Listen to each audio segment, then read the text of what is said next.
We are back. Season 4 of the Craft Beer Connoisseurs podcast. I'm Brett. Along with me is two other hosts and a producer. For those of you who are new to the podcast, we like to showcase breweries, their beers, and conclude every episode with a thematic-ish conversation. If you're a casual listener or a seasoned vet, you know what to expect. Producers continue to change throughout episodes, but the same old connoisseurs will continue to provide top-tier content every single episode. Please feel free to listen to all of our previous episodes and producer specials to get an insight into all of the breweries and beers we've mostly enjoyed. And whether you're new or returning, we are pleased to be your favorite craft beer podcast. Follow us on Instagram at Craft Beer Cons, send a friend request on Untapped, or subscribe on YouTube at Craft Beer Connoisseurs. Also drop a comment, like, and subscribe on Apple Podcasts, Google Podcasts, Spotify, or wherever you listen to your podcasts. Now, for today's episode. Welcome to Craft Beer Connoisseurs. I'm Brett. I'm Tyler. And along with us today is producer Matthew. Hello, Matthew. Matthew. Oh, well, hello there. So, in today's episode... Oh, Chris. 3 strikes you're out, right? I honestly, we should be ringing him up for this. I think so. Anyway, in today's episode, we're going to be reviewing Peel Street Beverage Company out of New Hamburg, Ontario. Ooh, a beverage company. That's different. They make liquids. We like liquids. Mm-hmm. Speaking of liquids, we're going to be having 2 of their beers today. The first one being their hazy pilsner, which is of the same name. And the second one being the blood orange Wilmot Wheat Ale. Whew, what a mouthful. Yes, right? Looking forward to that one, too. And to finish off the episode, we're going to be talking about the turning over of the season.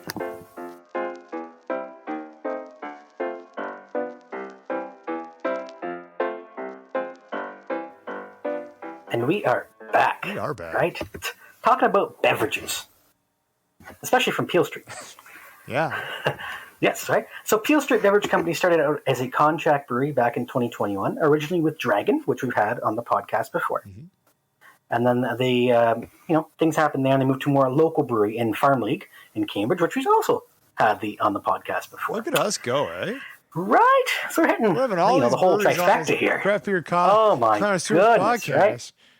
Indeed. It's one of those things where, they've been trying to search for a bricks and mortar location. So they found one. Good. However, it's funny because it's not on Peel Street.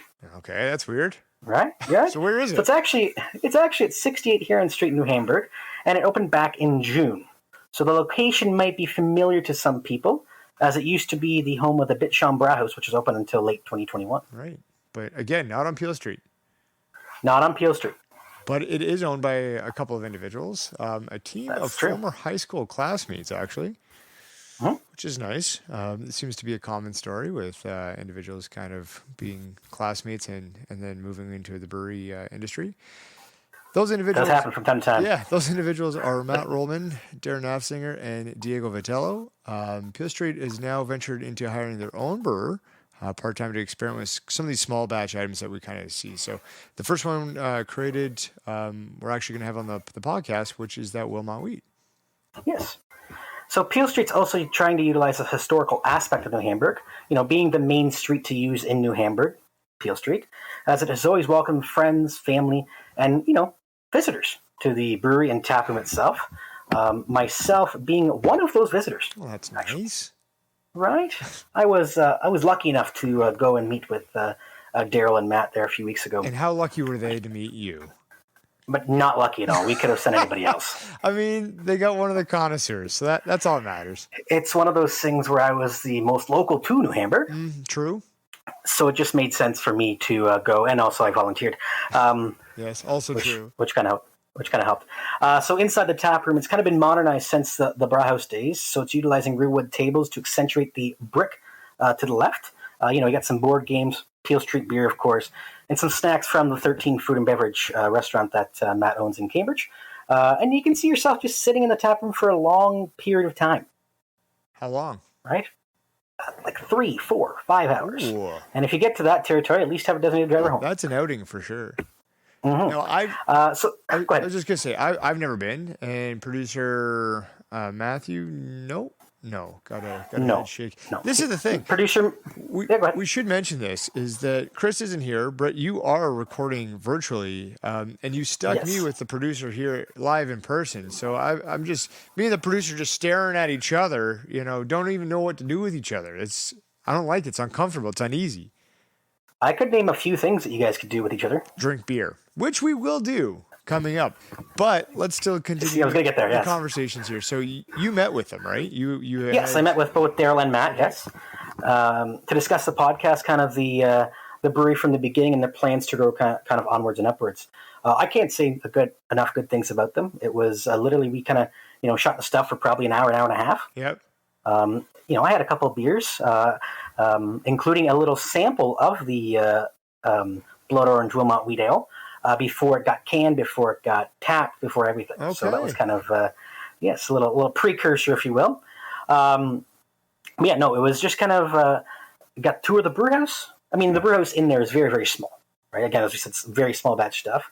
And they've kind of had to remake themselves, so to speak, because when they went in there, when Descendants and Brauhaus left, they kind of just packed up and left. Sure. So there is a bit of cleaning that needed to be done. Clean up, yeah. Right, to kind of bring it to what it is today. And again, they've only been open for almost 3 months here, but they're definitely getting a good following in New Hamburg. Right, for sure. So Matt and Daryl and Diego, which was the one I unfortunately couldn't meet, they tried canning it themselves this first beer. None of them had any canning experience before. Okay, labeling experience at all. They had none of that because obviously the other beers had been contracted out through Farm League and Dragon before. This is their first kind of crack at it. Yeah, their first crack at it. And you know what? I say they did a good job because all the beer is in the can. Well, I mean, it's in the can for now, and we'll see what ends up happening. What if we change. Open up the can and we have another incident like we've had previously? Then I am prepared. I believe I do have some wet wipes close by to clean it up quickly. The unfortunate part is I am sitting on my own couch and not your furniture today. That's true. So it's actually a bit of an issue if I spill here at home because I have to clean it up because of my own furniture. I see. And yeah, you wouldn't clean up my furniture. There you no, go. not at all. There not you a go. chance. Fans of the podcast, you can see who does the work around here. On Untappd, they have a lot of beers. Actually, 6. They have 6 beers. Which have been created there, which speaks to them being relatively new, including the classic Pilsner, the hazy Pilsner, local lager, unfiltered Pilsner. Love their Pilsners and lagers here, eh? Yes, they do. Gulp 50, which is a collab with Farm League.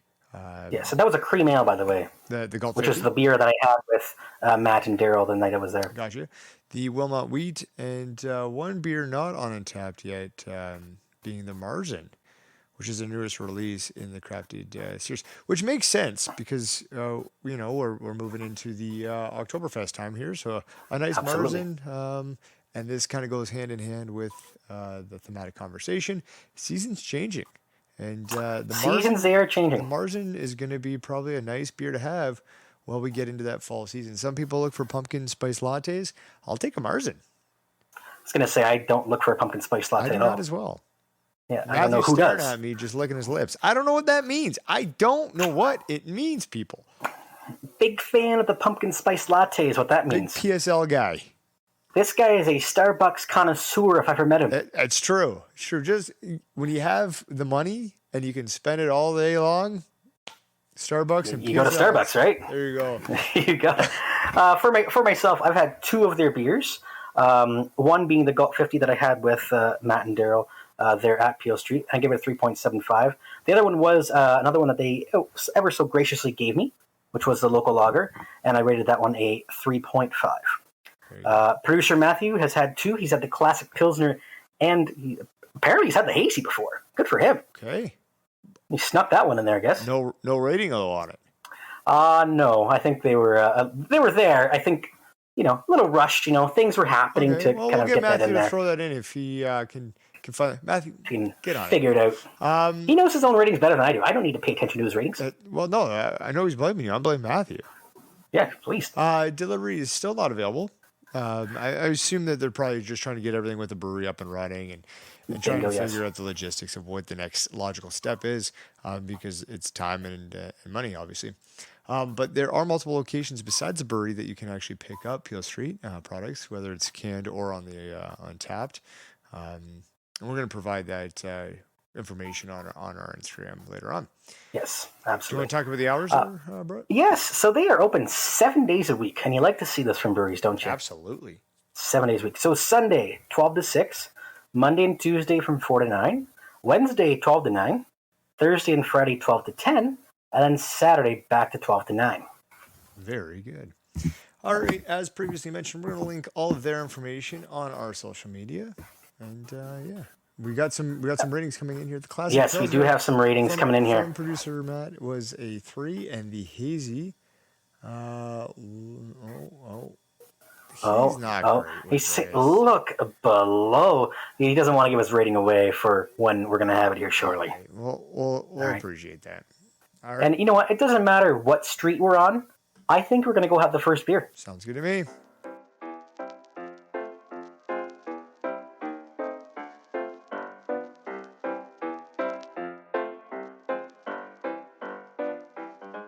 A big shout out and thank you to Matt for providing the beers on today's episode, and along with Matt and Daryl for hosting me. The two were the first-hand look at the brewery itself. You were privy to hang out with me. Thanks for dealing with Brett. In all fairness, I did say next time I came back, I would bring a couple of the connoisseurs with me. Well, they probably would appreciate that. I mean, yes, I'm going to probably smuggle you in my car and make you go there. Okay. You don't have to smuggle me to a brewery. I will go willingly. I promise. Okay. Anyway, so the first beer we're having today is the Hazy Pilsner, which also happens to be the style of beer. 5% ABV, and the IBUs are unlisted. Right.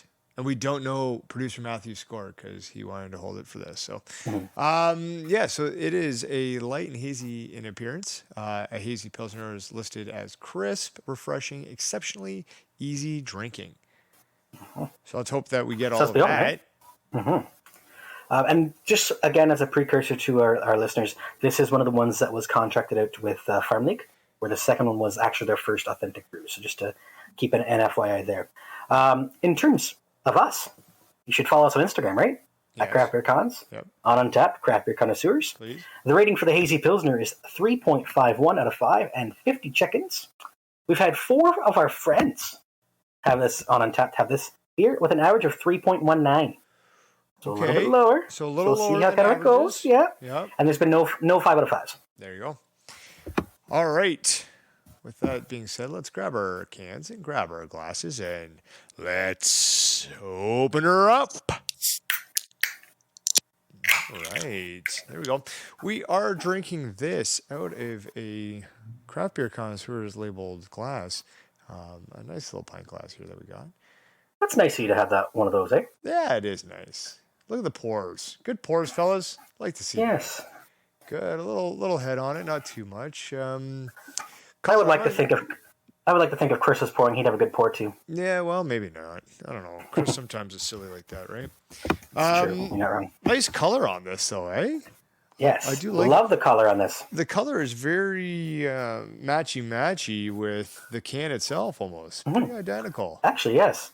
It's one of those things when it says Hazy Pilsner and you pour it, it's definitely hazy. Almost, honestly, if you were to put this in an IPA glass, you would think it'd be a New England IPA. Absolutely. I feel like they went to Home Depot to color match the beer with the label. Oh, like the paint chips? Yeah, they're just color matching the label with the beer. It's nice though. I really hope they didn't do that one for the local lager can because that's blue and that beer is not blue. There you go. So I think this is just the only one. Yeah. What do you see? What do you smell, Brett? Anything that you're picking up on this? You can definitely tell like the earthiness out of this one. The hops are very earthy. Yep. Let me give it another little sniff here, if you will. I want to, again, looking at it, I feel like there should be a lot of, juiciness to it just based off the appearance. Correct. But I don't know if I'm going to get that. It's one of those things where it's like the hybrid, right? It's probably going to taste like a Pilsner, but it looks like a hazy IPA in your hand. Yeah. Yeah, no, it's interesting. All right, well, 3.19, again, a little bit lower on the average for our friends at least. 3.51, still a little bit lower again. You want to start drinking it? Yes. All right. Well, why wouldn't I? You start drinking it. All right. I'll follow up after you have a couple sips here. Sounds good.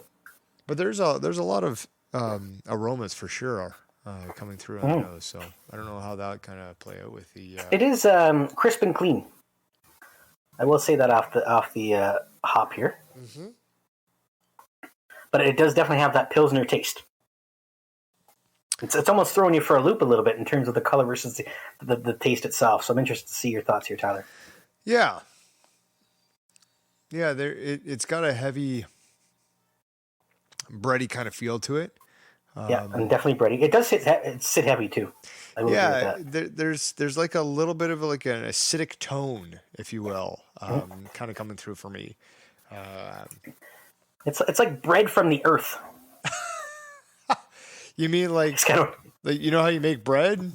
Yeah. You know the ingredients usually grow from the earth. apparently, I've been told that. Okay, well, So that's what I'm going to give you. you should have put a bread maker on your wedding registry many years ago. No. We don't make bread. We just buy a Dempster's. Big Dempster's guy. Yeah, big Dempster's guy. Indeed. But Yeah, I would say What? it is refreshing. There's a refreshing quality definitely to it. Crisp, I would get that too. Some sharp flavors, if that makes sense to you. no, I agree. Kind of. It's one of those. It definitely is going down smooth. It is a smooth beer, but it's one of those things where maybe the sweetness is kind of throwing you off a little bit. The sweetness mixed with that earthiness from the actual hops itself. Yeah. I think when they say easy drinking, I don't know if I necessarily agree with that. Because again, it's a hazy pilsner, so that's fine. But it's a flavor profile that would make me not just kind of like slam this back, right? Like, Correct. Yes.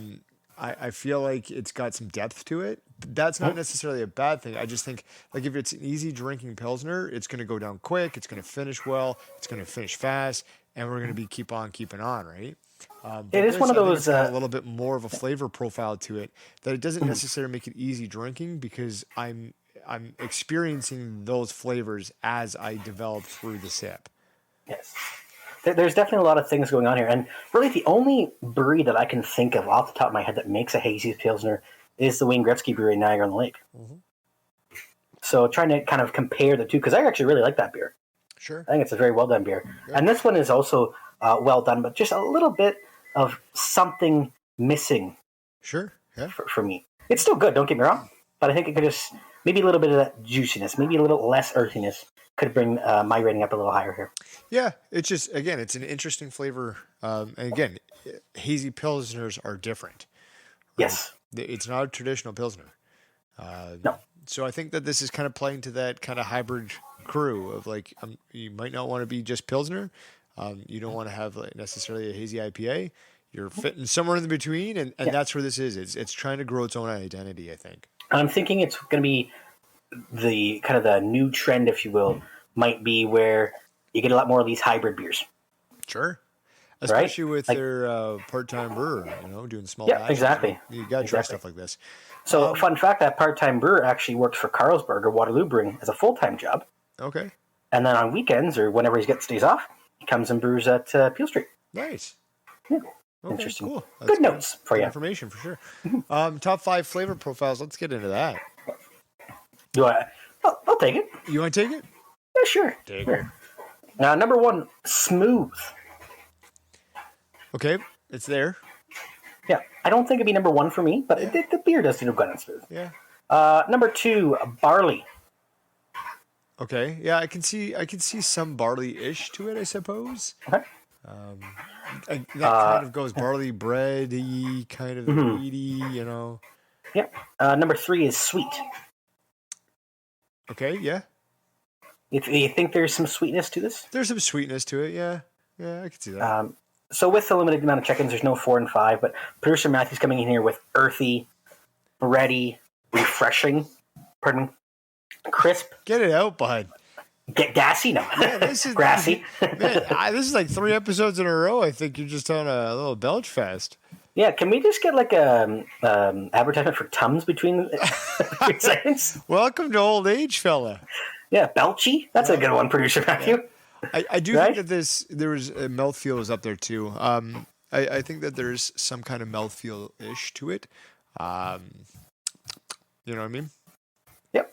I do know what you mean. There's something there, but you can't just exactly put your finger on it. Yeah. Like, trust me, I just tried. Yeah, it's You don't true. know. I think there's some stickiness to it, right? Like it holds in the mouth a little bit. It doesn't.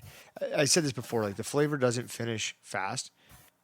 It lingers on there, and so it holds on to the mouth, which makes you want to go back and kind of cleanse the palate. But it's a never ending cycle until the beer's finished. So yeah. There's some stickiness to it, but again, it's not negative. So there's obviously, we said about 50 check-ins or so in terms of Untapped. So we do have a couple reviews, and Tyler, you have the first one to take on here. I do indeed. So the first one is Adam C. The handle is Drinks on All.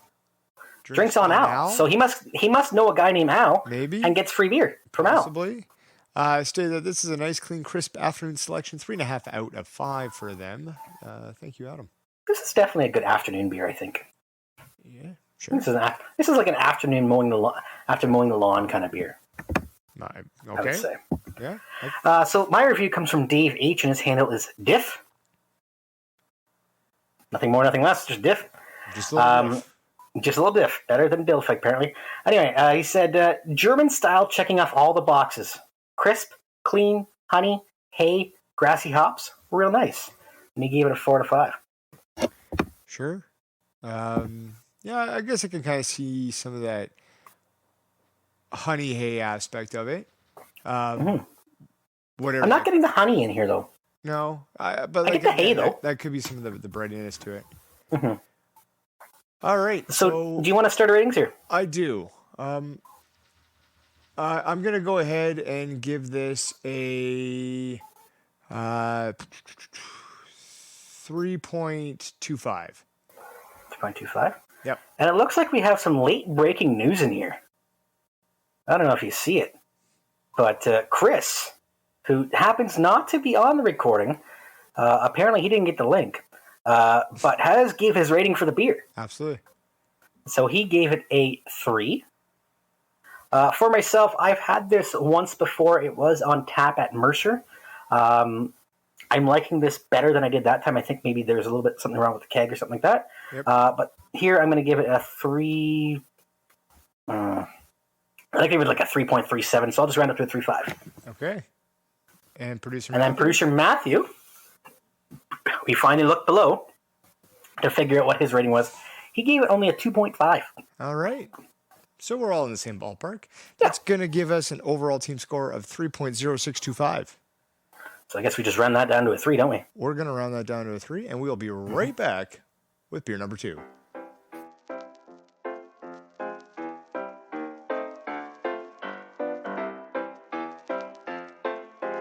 All right. We're back. We are very... Oh, yes, we are. All right. We've got beer number 2. This beer is their first release in the Crafted series. The Blood Orange Wilmot Wheat Ale, or the BOWWA for short. I like it when you say it the big mouthful. It's a lot. 5.2%, I know it is. 5.2% ABV. IBUs are unlisted. So, this BOWWA is listed as delivering delicious notes of blood orange and a distinctive hoppy finish with a nice smoothness throughout. Let's hope so.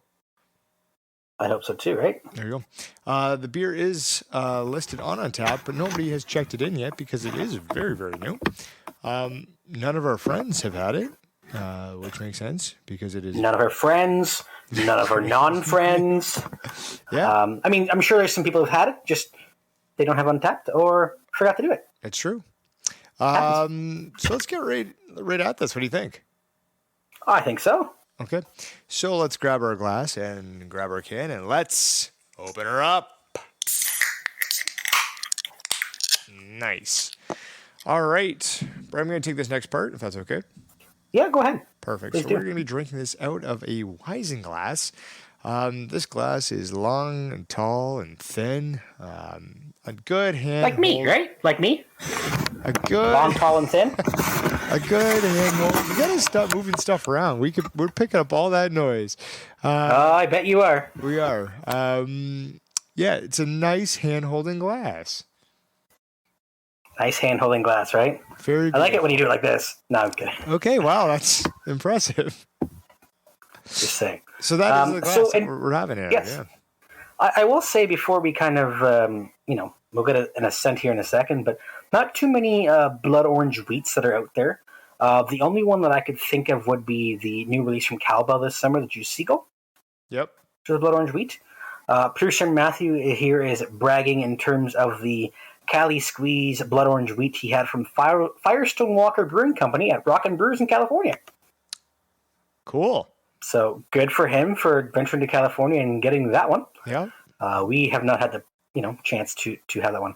No, but sure anyway, while I put the nostrils to the glass. Yeah, let's do that. You get blood orange. Yeah. I'm going to say that right now. You get a hefty blood orange.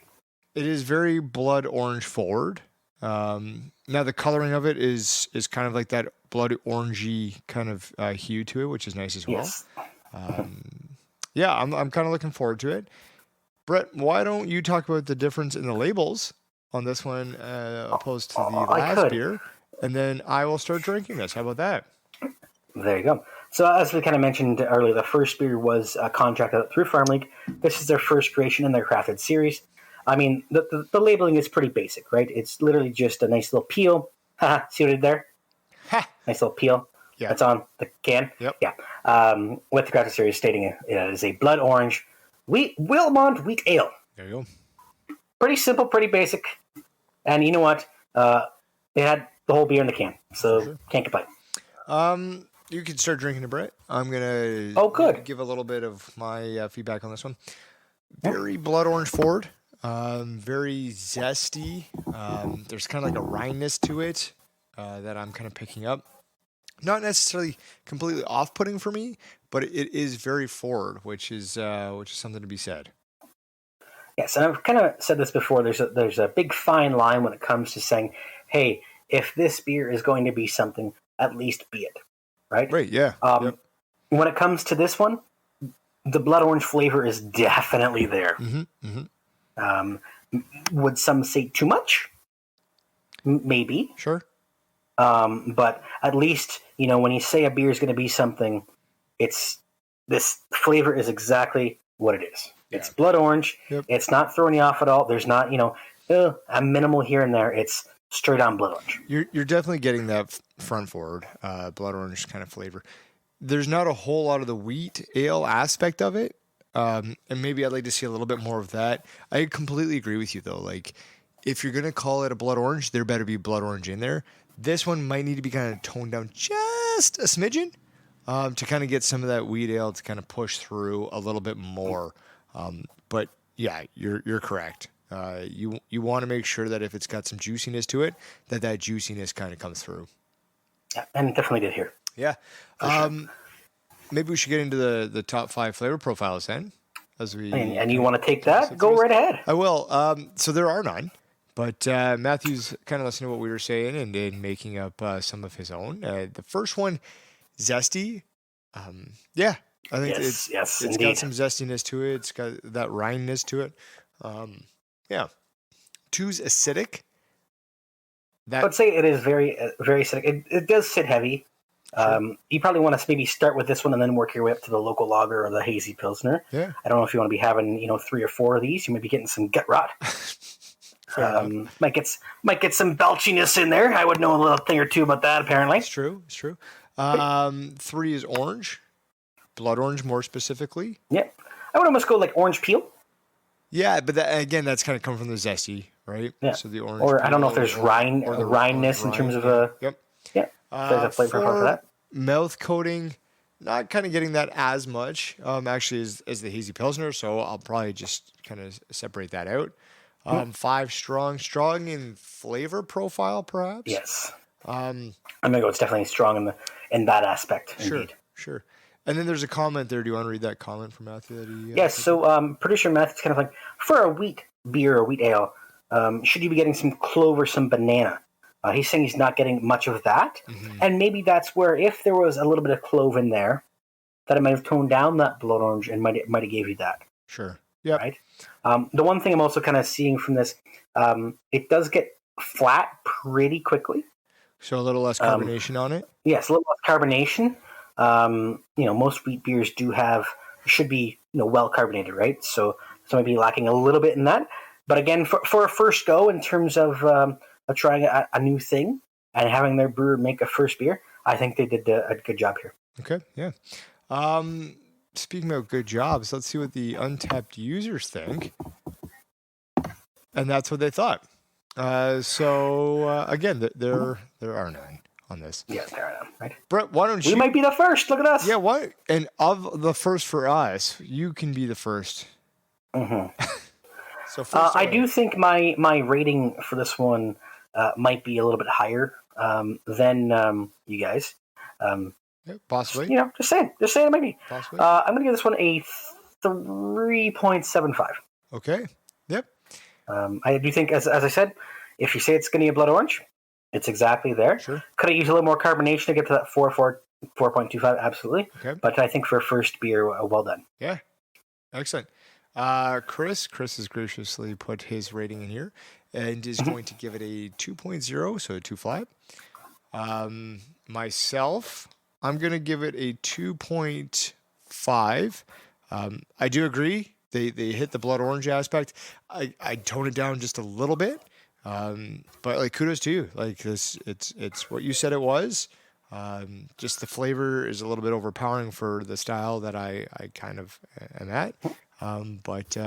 Kudos for you to put this beer out. Producer Matthew is going to actually agree with Chris and come in with a 2 even. I'm doing a lot of talking here. Brett, why don't you take the next 2 points? I will. So that gives us a team overall score of 2.5625, which will obviously round down to 2.5. That concludes the review of Peel Street and the beers provided. But again, as we said, they just opened up, so go down and support them in New Hamburg, not on Peel Street, on Huron Street, but still. Good call. You'll find it's close to Peel Street. It Huron Street goes off of Peel Street. So you'll still find it. Yeah, your hand gestures make me feel like I'm there right now. Exactly. Perfect. And it's open 7 days a week, so they'll be happy to see you. And I'll make some appearances there for sure. So absolutely, be there and support them. I would love to attend with you, Brett. Thank you. We can do that. We can pull it off. All right. Up next, we're going to be discussing the last quarter of 2023.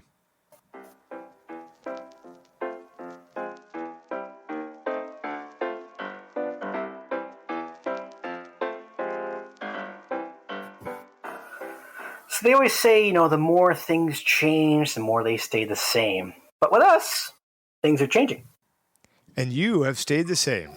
Yes. You see, I held the same pose there for a few seconds? No. Yeah, you did. You held it. Exactly, right? That's nice. Look at me go. Look at me go. Look at you go. So obviously, we all have things that are going on in our lives.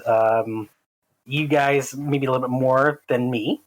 But I do have something to say that you probably don't know yet, that you'll find out. But it's not as big as what you'd like to know. But sure, producer, getting that pimple removed, eh? Yeah, exactly. Nice. Producer Matthew, though, you got to give it to the guy.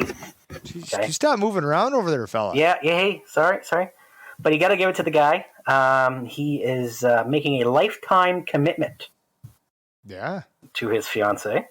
I believe they're going to get married. The event is booked and everything. There still has to be the formal, I do, signing of the letter, blah, blah, blah, reception. We're going to stop getting these producers who are getting hitched, because this is I think the 7th one.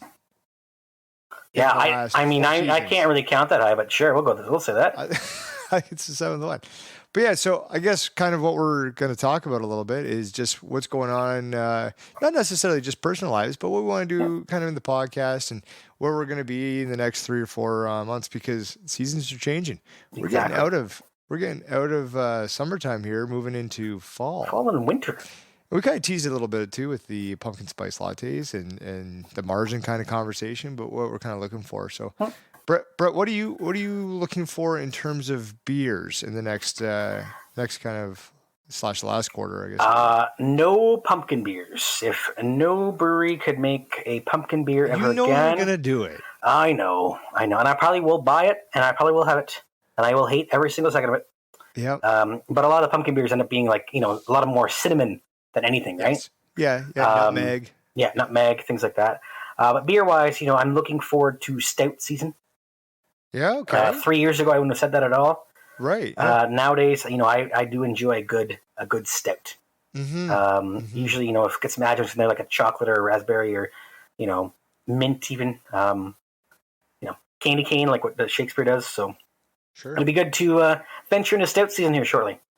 Right. Now, as we're talking about this, you would think that producer Matthew would be writing his answer down to that same question, but has not done that yet. No, he's working in future tense where he has to contract everything for his wife. I guess so. While he does that, I'm gonna throw in mine when it comes to beer styles. I do think like some margins would be nice. Maybe some brown ales. But yeah, I think some stouts. It'd be interesting to see what kind of comes out of the stout styles. I will be looking forward to a nice pastry stout. What that looks like, I don't know, but I hope to find something good that I can, I don't know, come home from work and it could be snowing outside and have a nice pastry stout. It'd be interesting to see if Peel Street, in terms of their Craftwood series, makes a nice pastry stout, right? Ooh, yeah, that's right. true. Might be interesting to see if we can get down there for that one. Okay. Producer Matthew coming in here, he says he's still got a lot of stouts he has to work through that have been aging in his fridge for the summer. Right. Still has a nice peanut butter cup stout from Reverence, which, you can't buy that anymore because they have closed. It's a collector's item now at this point. It's very much a collector. You probably should just hold on to that for years. It's true. But, as I said, he still wants to get into the stouts. He's still got a few, he's got the winter stout. I might have ever so graciously gave him that back in the day. Mm-hmm. I'm a nice guy. What can I say? You are a nice guy. Right? I give beers. I don't care what people say about you. I give beers. What can I say? I give beers sometimes. It's true. I'm a nice guy who gives free beers.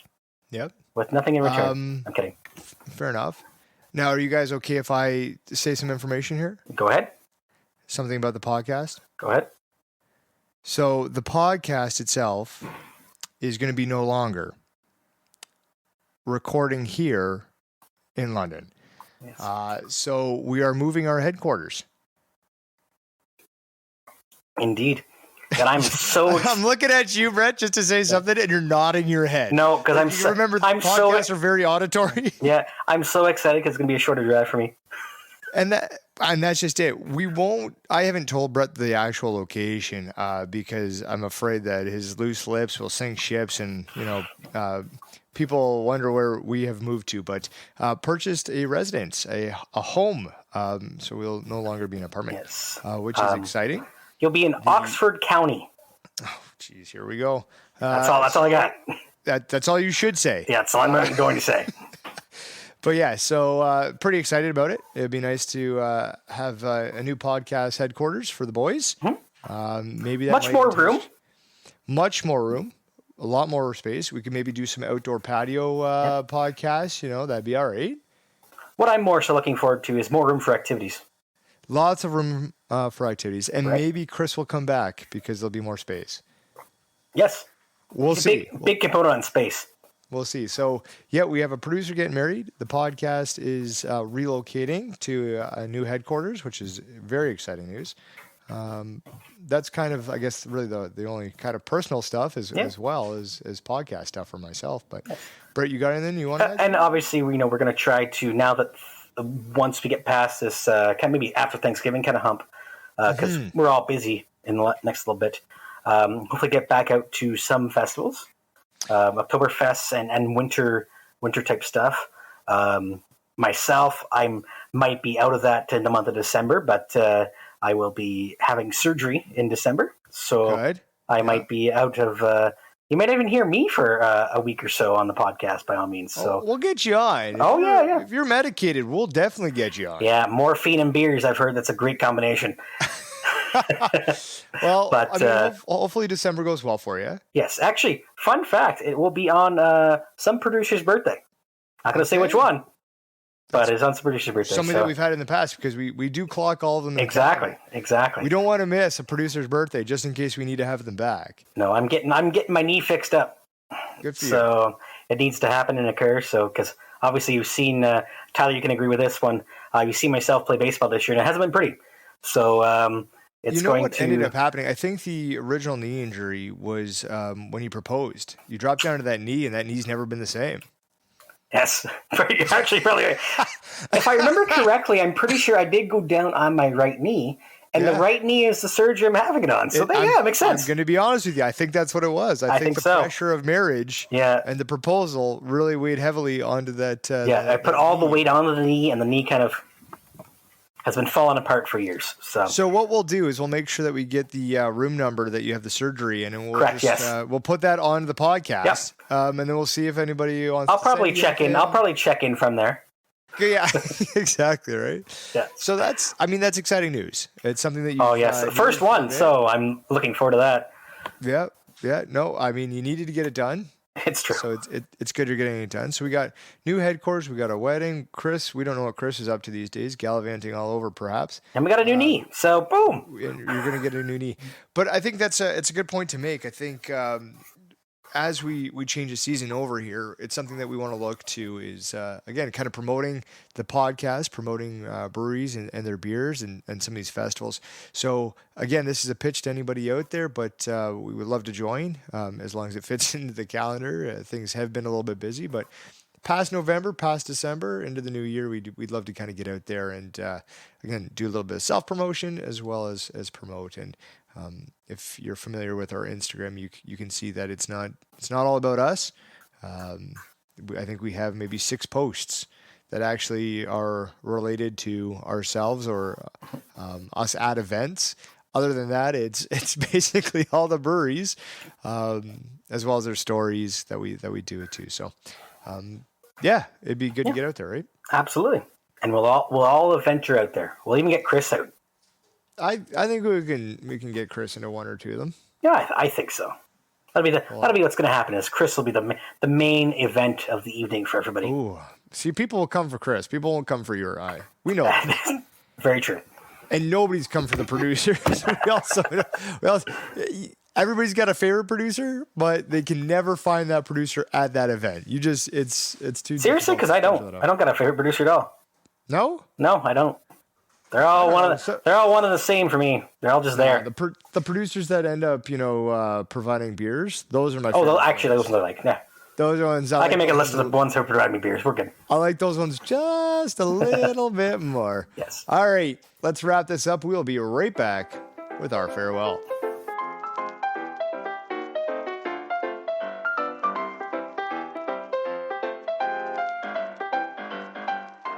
All right, that's all for today's episode. Thanks again for listening. Keep on listening every other Thursday as Craft Beer Connoisseurs releases a new episode and on or off Thursdays for a producer special. And make sure to tell your friends, family, and your favorite producer, because who knows who they are. It's true. But we do know this one, so from all of us and producer Matthew and Chris, who did provide his ratings, I'm Tyler. And I'm Brett, and together we're the Craft Beer Connoisseurs.